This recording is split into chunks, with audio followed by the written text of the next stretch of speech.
বিসমিল্লাহির রহমানির রহিম। ভার্চুয়াল ক্লাসরুমের আজকের ক্লাসে আপনাদের সবাইকে স্বাগত। আমরা আজকে চলে আসছি ভেক্টর ম্যাথ 2 নিয়ে। আমাদের ম্যাথের লেকচার 1-এ আমরা 3টা অঙ্ক করেছিলাম। আজকে আরও 2টা সুন্দর সুন্দর অঙ্ক করার চেষ্টা করব। ফার্স্টে আমরা কোশ্চেন নাম্বার 1টা একটু পড়ার চেষ্টা করি। দেখি এটা কী বলছে। একটি জাহাজ সোজা উত্তর দিকে ঘন্টায় 40 মাইল এবং অপর একটি জাহাজ সোজা পশ্চিম দিকে ঘন্টায় 30 মাইল বেগে চলিতেছে। প্রথম জাহাজের আরোহীর নিকট দ্বিতীয় জাহাজের বেগের মান ও দিক নির্ণয় করো। তাহলে এই জিনিসটা একটু আমরা আগে সতর্কভাবে বোঝার চেষ্টা করি কী বলছে। যদি চিত্রের মাধ্যমে বোঝার চেষ্টা করি, এটা হলো আমাদের উত্তর, দক্ষিণ, পূর্ব, পশ্চিম। তো কী বলছে এখানে, একটা জাহাজ সোজা উত্তর দিকে, তাহলে উত্তর দিকে একটা জাহাজ যাইতেছিল যার বেগ ছিল ঘন্টায় 40, এবং অপর একটি জাহাজ সোজা পশ্চিম দিকে যেতেছিল, তাহলে আরেকটা জাহাজ যাইতেছে এই দিকে পশ্চিম দিকে, এর বেগ দেওয়া আছে 30। প্রথম জাহাজের আরোহীর নিকট দ্বিতীয় জাহাজের বেগ, তাহলে এই যে প্রথম জাহাজ মানে এটা আমরা ধরলাম V1, এটা হলো আমাদের V2। তাহলে বলছে এই যে প্রথম জাহাজ, এই জায়গার আরোহীরা এই জাহাজটাকে কত বেগে কোন দিকে চলতে দেখবে। তাহলে এটা কিন্তু আসলে আমরা সাপেক্ষে বেগ নিয়ে একটু আলোচনা করছিলাম, তোমাদের মনে পড়ে কিনা? আমরা যখন থিওরিক্যাল আলোচনা করতেছিলাম সেই সময় বলছিলাম যে সাপেক্ষ বেগের একটা কথা আছে, যদি কারো সাপেক্ষে বেগ বের করতে হয় তাকে বিয়োগ করে দিতে হয়। তাহলে এখন দ্বিতীয় জাহাজের সাপেক্ষে আমাকে প্রথম জাহাজের বেগটা বের করতে হবে, তাহলে দ্বিতীয় জাহাজটাকে বিয়োগ করে দিতে হবে। তাহলে আমাদের মানটা আসা উচিত আসলে এরকম যে V2 মাইনাস V1। কিন্তু এই বেগ তো আসলে ভেক্টর কোয়ান্টিটি, তো আমরা জানি যে ভেক্টর বিয়োগ করা যায় না, এটাকে কি করতে হয়, যোগের মাধ্যমে বিয়োগ করতে হয়, এরকম করতে হয়। তো এই যে মাইনাস ভি, এটাকে আবার কি বলা হয়, বিপরীত ভেক্টর। তো আমাদের V1-এর বিপরীত ভেক্টর লাগবে। তো বিপরীত ভেক্টর কীভাবে বের করে সেটাও আমরা লেকচারে বলছি, যে আমাদের যে ভেক্টরটা থাকবে তাকে জাস্ট যদি আমরা 180 ডিগ্রি অ্যাঙ্গেলে ঘুরাই দিই তাহলে তার বিপরীত ভেক্টর বের হয়ে যায়। তাহলে একে যদি 180 ডিগ্রি অ্যাঙ্গেলে ঘুরাই দিই তাহলে সে চলে আসবে এই দিকে, দক্ষিণ দিকে। তাহলে V1টা চলে আসবে এই দিকে 40। এখন V1টা হয়ে যাবে মাইনাস V1। মাইনাস V1-এর মান কিন্তু 40-ই থাকবে, তার মান পরিবর্তন হবে না, জাস্ট তার দিক পরিবর্তন হওয়ার কারণে মাইনাস হয়ে গেছে। তাহলে এখন আমাদের বের করতে হবে এই যে একটা সামান্তরিক, এই যে এটা হলো তার কর্ণ, তাহলে এই কর্ণ বরাবর তার লব্ধির মান প্রকাশ পাবে। আর ডিরেকশনটাও আমরা এই সাপেক্ষে বের করব, যে কোনো একটার সাথে, হয় পূর্ব দিকের সাথে বা দক্ষিণ দিকের সাথে। তাহলে এখন আমরা চলে যাব যে সলিউশনে। তো এখন আমরা চলে যাচ্ছি সলিউশনে। এইটুকু আমরা বোঝার জন্য আলোচনা করছিলাম, আশা করি এইটুকু একটু বুঝতে পারছো। তো এখন আমরা জাস্ট তার যেই লব্ধির মানটা আছে এটা বের করে দিলেই হবে। এটাকে আমি সাপোজ R দ্বারা প্রকাশ করলাম। তাহলে এইখানে আমাদের V1 সমান 40 বা মাইনাস V1 যাই বলি, V2 সমান 30। আর কোণের মান দেখো তো, আমাদের কিন্তু এই দুটোর মধ্যে কোণ দেখতে হবে। এখন একটা ভেক্টর মাইনাস V1 আর একটা ভেক্টর V2, আর এদের মধ্যবর্তী অ্যাঙ্গেল অবশ্যই 90 ডিগ্রি। তাহলে এখানে আমাদের আলফার মান আসবে 90 ডিগ্রি। তাহলে এখন আমরা যদি সূত্র ফেলাই, আমাদের R সমান √/p² প্লাস কিউ স্কোয়ার ছিল, তাহলে এখানে P মানে কত, আমাদের মাইনাস আছে না, তাহলে মাইনাস আমরা দিলাম, বা মাইনাস দেওয়া না দেওয়া যাই করি, কোনো সমস্যা নেই। তাহলে এলো মাইনাস V1² প্লাস V2², এটা হলো P² plus Q² plus 2P Q cos alpha. এই ছিল আমাদের সূত্র। এখন যদি আমরা মান বসাই দেই, মাইনাস V1-এর মান কত, 40, তাহলে 40² plus 30² plus 2 into 40 into 30 into cos 90 degree. তো cos 90 ডিগ্রির মান কিন্তু আমরা জানি 0। তার মানে এই যে এইটুকু অংশ নিয়ে আমাদের আর কাজ না করলেও হচ্ছে, এই টোটালটুকুর মান হয়ে যাবে কত, 0। তাহলে বাকি যেটুকু আছে এটুকুকে যদি আমরা একটা ক্যালকুলেটরে বসাই তাহলে দেখি আমাদের মানটা কত আসে। আমরা বসাবো √40² প্লাস 30², আমাদের মান চলে আসবে 50। তাহলে এখান থেকে আমরা লব্ধি মান পাই গেলাম কত, 50।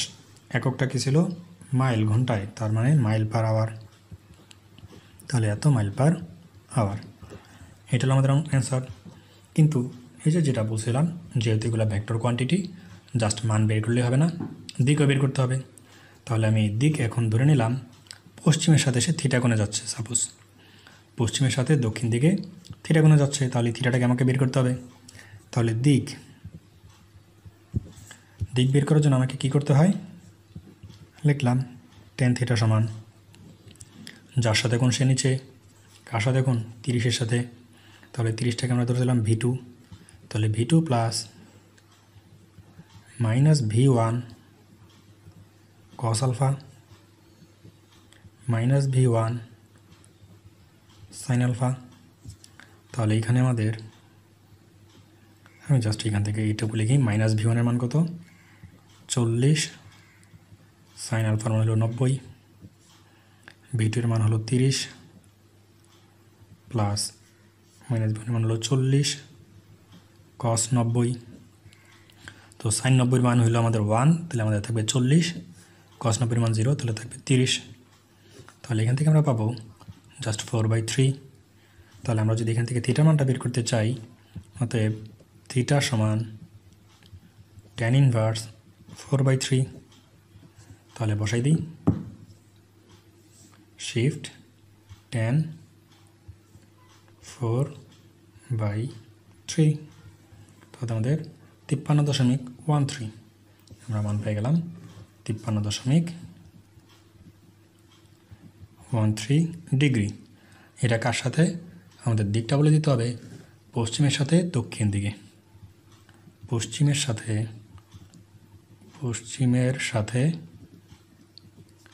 দক্ষিণে। দেখো কাজ করতেছে কার সাথে, পশ্চিমের সাথে 53 ডিগ্রি কোণে, কিন্তু কোন দিকে, দক্ষিণ দিকে। তো এটা কিন্তু আমাদের একটু স্পষ্টভাবে বলে দিতে হবে। আশা করি এই অঙ্কটা তোমরা বুঝতে পারছো। যদি এই অঙ্কটা কোনো জায়গায় তোমাদের সমস্যা থাকে, অবশ্যই আমাকে কমেন্ট করে জানিয়ে দেবে, আমি সেটা সমাধান করার চেষ্টা করব। তো এখন আমরা দ্বিতীয় কোশ্চেনে চলে যাচ্ছি। তো আমরা একটু কোশ্চেনটা যদি পড়ো, দেখো কি বলছে। এই হলো আমাদের কোশ্চেন নাম্বার 2। বলছে একটা গাড়ি প্রতি ঘন্টায় 30 মাইল গতিতে চলিয়া 10 সেকেন্ড সোজা পূর্ব দিকে, পরবর্তী 8 সেকেন্ড সোজা উত্তর দিকে এবং শেষ 4 সেকেন্ড সোজা পশ্চিম দিকে গেল। গাড়ির গড় বেগ নির্ণয় করো। তাহলে গড় বেগ নির্ণয় করতে বলছে। তো এটা আমরা খুব ইজিলি করে ফেলতে পারি। আমরা সলিউশনে চলে আসি। আমরা উত্তর দক্ষিণ পূর্ব পশ্চিম যদি একটু বোঝার চেষ্টা করি, উত্তর দক্ষিণ পূর্ব পশ্চিম। দেখি প্রশ্নটাকে একটু খেয়াল করি। একটা গাড়ি প্রতি ঘন্টায় 30 মাইল গতিতে চলিয়া 10 সেকেন্ড সোজা পূর্ব দিকে, তাহলে ফার্স্টে গাড়িটা গেছে পূর্ব দিকে, এই দিকে যাচ্ছিল। তাহলে তার পূর্ব দিকের সরণটা আমরা একটু চিত্রের মাধ্যমে বের করব। আমরা চিত্রের মাধ্যমে আগে করি, তারপর জাস্ট ডাটাটা লিখব। দেখো সে 30 মাইল পার গতিতে 10 সেকেন্ড সোজা পূর্ব দিকে গেছে। তাহলে 30 মাইল, এটাকে আগে আমাকে বেগটাকে আগে রূপান্তর করে নিই। আমি এখানে লিখলাম ভি সমান 30 মাইল পার আওয়ার। দেখো এটা তোমাদের জন্য খুব গুরুত্বপূর্ণ একটা জিনিস। এই বেগটাকে আমি ফিট পার সেকেন্ডে রূপান্তর করব, অর্থাৎ ছোট একটা এককে রূপান্তর করে নেব। তাহলে এটাকে আমরা কীভাবে করি মনে আছে কি তোমাদের? এই যে 30 আছে, মাইল থেকে আমাকে ফিটে নিতে হবে। তো 1 মাইল সমান কত ফিট ছিল? আমরা পরিমাপের এককে পড়ছিলাম 5280 ফিট। তাহলে আমাদের ফিট হয়ে গেছে। এখন ঘন্টাটা কিন্তু নিচে আছে, তো নিচে থাকার কারণে আমাদের নিচে 1 ঘন্টা হিসেবে ছিল আগে। তো এই ঘন্টাটাকে আমরা এখন নিতে যাচ্ছি সেকেন্ডে। তো 1 ঘন্টাকে সেকেন্ডে নিতে চাইলে কী করতে হবে? 3600 দ্বারা ভাগ করে দিতে হয়, গুণ করে দিতে হয়। তাহলে আমরা গুণ করে দিলাম। তাহলে এখন আমরা আগে বেগটা বের করে নিই। 30 ইন্টু 5280 ভাগ 3600, তাহলে আমরা বেগটা পাই যাব 44 ফিট পার সেকেন্ড।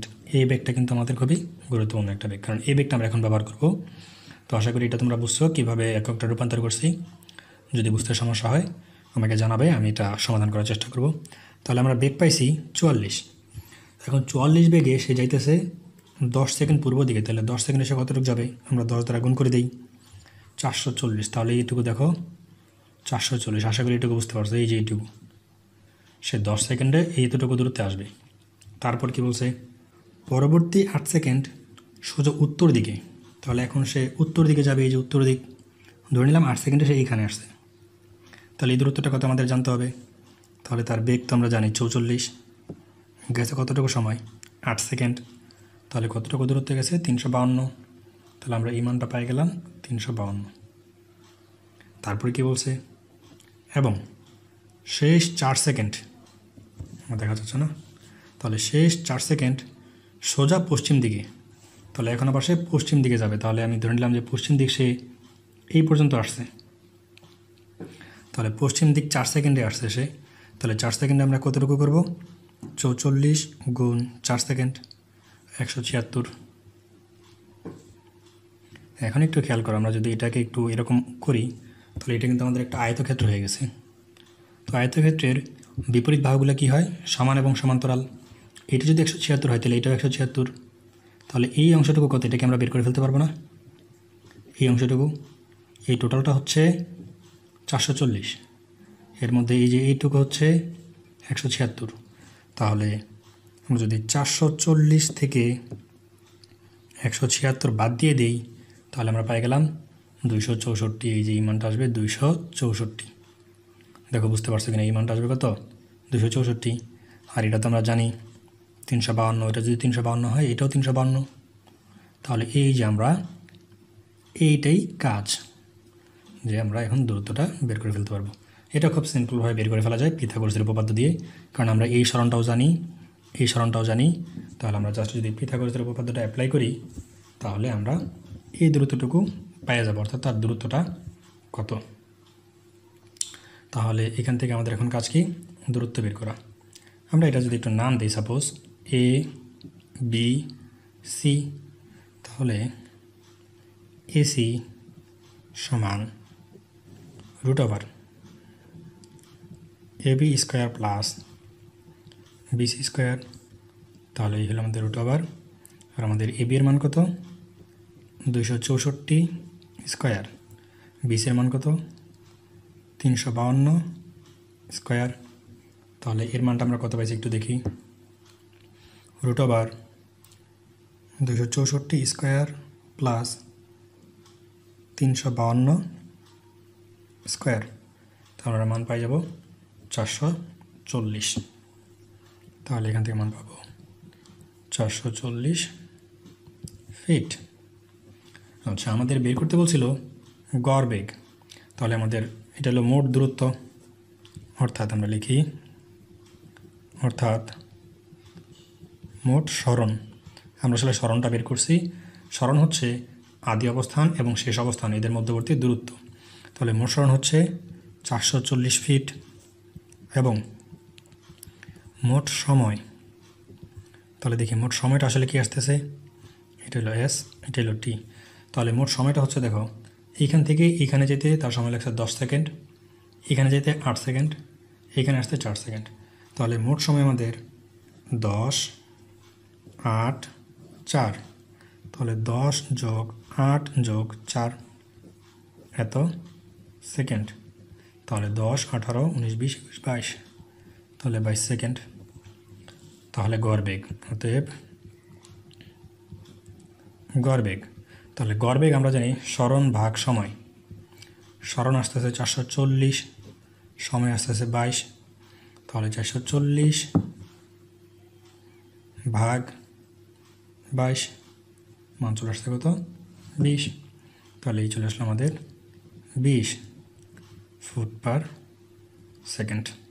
তাহলে এটা হলো আমাদের কাঙ্ক্ষিত অ্যান্সার। তো এখানে আমাদের সরণও একটা ভেক্টর রাশি। তো সরণ যেহেতু ভেক্টর রাশি, তারও একটা দিক বের করতে হবে। তাহলে আমরা এইখানে দিকটা ধরে নিলাম থিটা। তাহলে দিক বের করবো কীভাবে, সেম জিনিস আগের মতো, টেন থিটা সমান যার সাথে কোণ উৎপন্ন করছে সে নিচে 264 প্লাস, এবার একেবারে মান বসে দিলাম কারণ সাথে একই অঙ্ক করতেছি বারবার, একই ক্যাটাগরির প্রায়। তো 264 প্লাস উপরের দিকে ছিল 352, এটা তো আমাদের অবশ্যই cos 90, এখানে হলো 352 sin 90। তাহলে এটার মান আসবে 1, এটার মান আসবে 0। তাহলে আমরা আলটিমেটলি যেটা পাবো থিটা সমান tan ইনভার্স 352/264 সমান কত আসে দেখি, শিফট 10 ভগ্নাংশ নিলাম, 352/264 কত 53.13। তাহলে আমরা পেয়ে গেলাম 53.13 ডিগ্রি পশ্চিমের সাথে, সরি এটা কি ছিল, পূর্বের সাথে, পূর্বের সাথে উত্তরে। তো আশা করি এই ম্যাথটা তোমরা বুঝতে পারছো। তো আবার দেখা হচ্ছে আমাদের নেক্সট ভিডিওতে আরও 2-3টা অঙ্ক নিয়ে। ততক্ষণ পর্যন্ত তোমাদের জন্য রইল শুভকামনা।